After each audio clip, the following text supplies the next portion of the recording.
Olá, boa noite. No Jornal da Difusora, o desespero de uma mãe desabrigada pelas fortes chuvas. Eu sei o que eu vou fazer com meus filhos. Onde eu vou, não sei. Órgãos públicos montam força-tarefa para minimizar os estragos provocados pelo temporal no Sacavém. Polícia Civil investiga a morte de passageiro dentro de coletivo após reagir a assalto.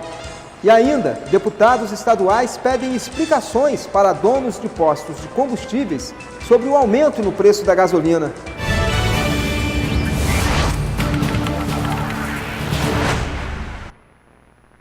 Pouco mais de 48 horas depois do temporal que caiu em São Luís, uma força-tarefa montada por diferentes órgãos públicos ainda trabalha para minimizar os estragos provocados pela chuva na capital. Dezenas de casas ainda correm risco de desabamento. Desde domingo, quem mora na rua Jorge Mendes, no túnel do Sacavém, está vivendo momentos de sufoco. Por conta do deslizamento dessa barreira, pelo menos 4 casas foram interditadas e os moradores tiveram que sair às pressas. O imóvel do Rucivaldo foi um dos mais afetados. Que a gente acordou só com um susto mesmo, todo mundo apavorado para tirar a minha sogra, que ela tem problema de hipertensão, essas coisas, assim, diabetes. Foi um susto, cara, quase ela morre do coração. Ainda bem que estava todo mundo dentro de casa. A casa dele, além de ter ficado com a estrutura lateral comprometida, ainda foi invadida pela enxurrada de lama. Bem ao lado mora a Nilma, que ainda não foi obrigada a deixar o imóvel, mas não esconde o medo da situação se agravar. Só Deus mesmo. Tô indo porque é o jeito. E os meninos estão ficando com quem? Estão na casa do pai delas. Estão na casa do pai delas esse tempo aí. Agora não tem como ficar aqui, né? Tem não. De jeito nenhum.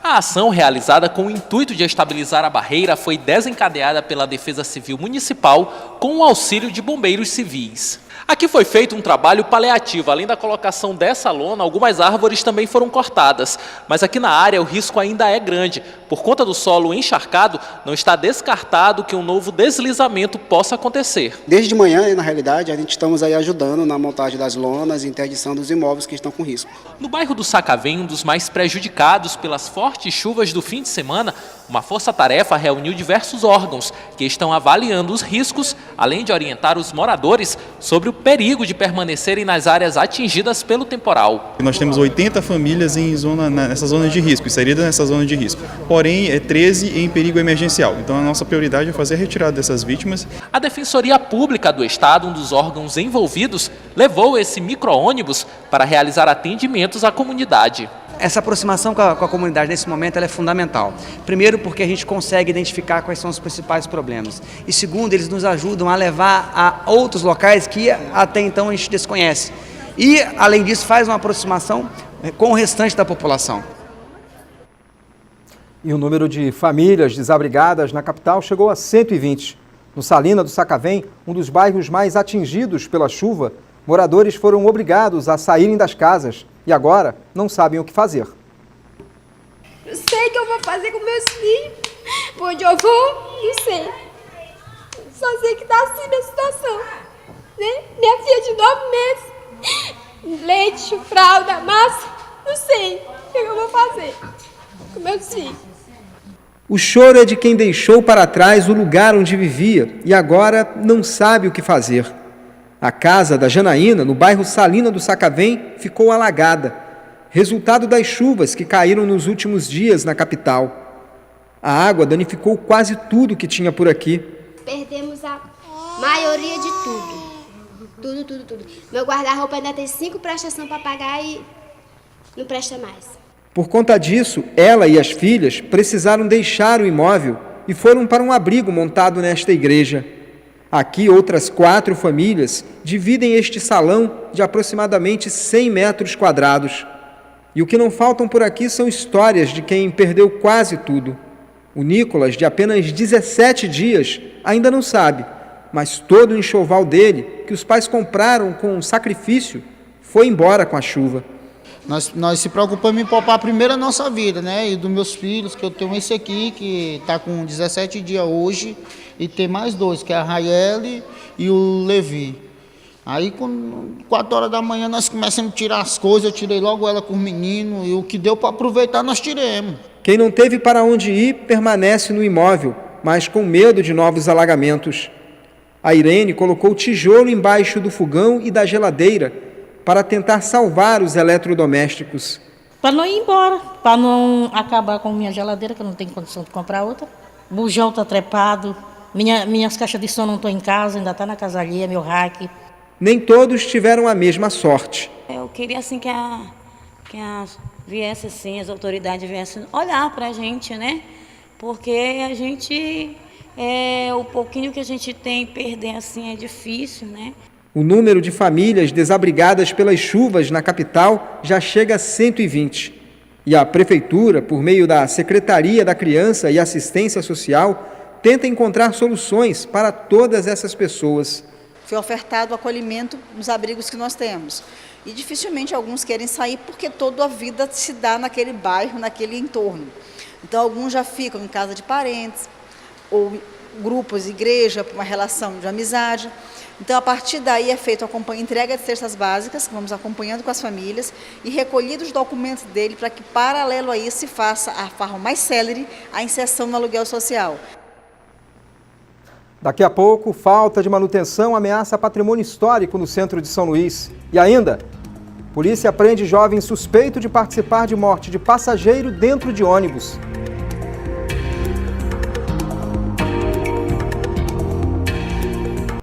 E as fortes chuvas também têm causado transtornos para os casarões do centro histórico. Só que nesse caso, a falta de manutenção de alguns prédios que pertencem à iniciativa privada é o maior problema. Entre a imponência da história que ainda sobrevive e a ruína dos prédios que não resistem à força do tempo, a preservação dos casarões centenários é um desafio. 90% deles são de propriedade privada e estão há anos sem manutenção.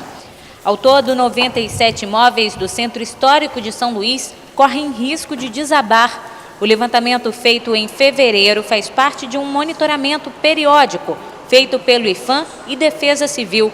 Quando localizados, os proprietários são notificados. Foi o caso do dono deste casarão que caiu no último domingo durante as fortes chuvas. Aquela parte da estrutura que sobrou continua oferecendo risco para quem passa por aqui. Além disso, a estrutura deste outro casarão também ficou comprometida. Ele é fruto de uma intervenção errada feita pelo proprietário do imóvel. E ele foi notificado pelo IPHAN por essa intervenção que ele fez de forma equivocada no imóvel dele. E ele não tomou as providências. Inclusive, a pessoa que estava fazendo o serviço neste telhado, ele sofreu um acidente.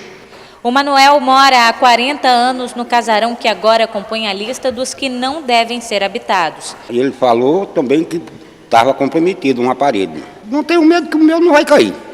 Só estou comprometido só uma parede de um lado e assim mesmo, quinta-feira eu já estou fazendo. O aposentado disse que vai reformar a parede que está rachada, mas a medida não é recomendada pela Fundação Municipal do Patrimônio Histórico. Se houve interdição, a orientação é que ele não permaneça nesse imóvel, que realmente ele possa ser colocado em segurança para que se tome as medidas necessárias para que aquele imóvel seja estabilizado.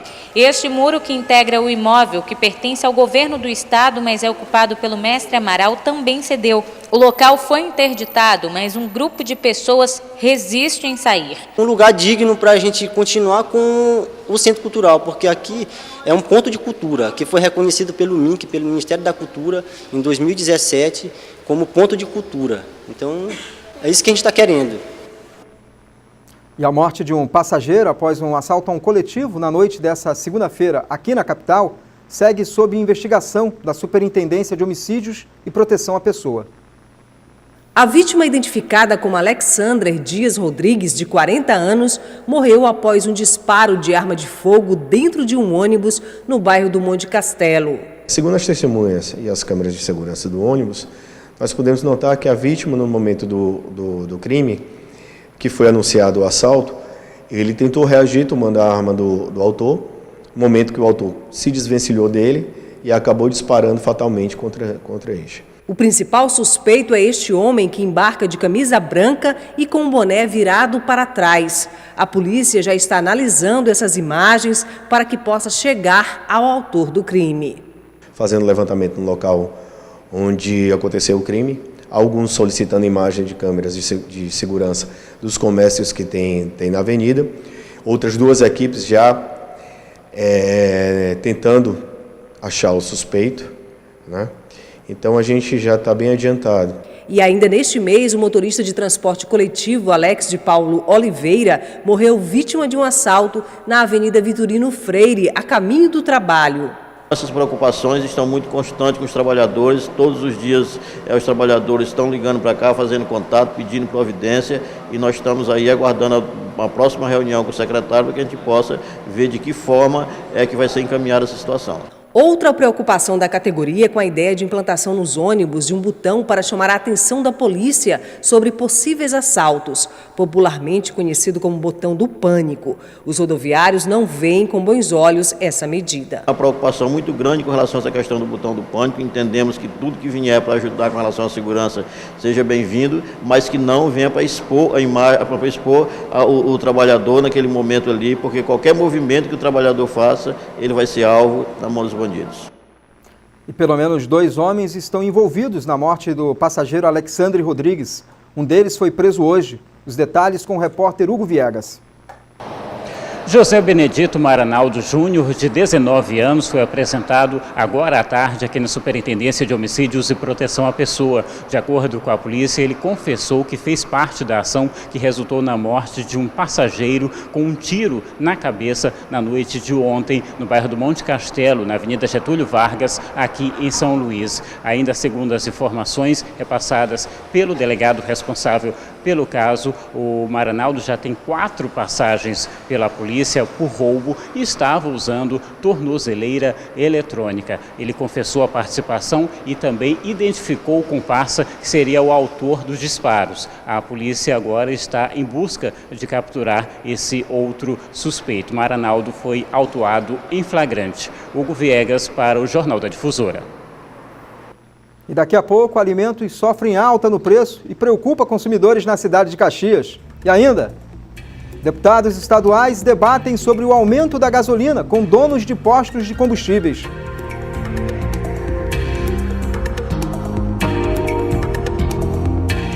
E o aumento no preço do combustível na região metropolitana de São Luís foi debatido hoje pela Comissão de Direitos Humanos da Assembleia Legislativa do Maranhão.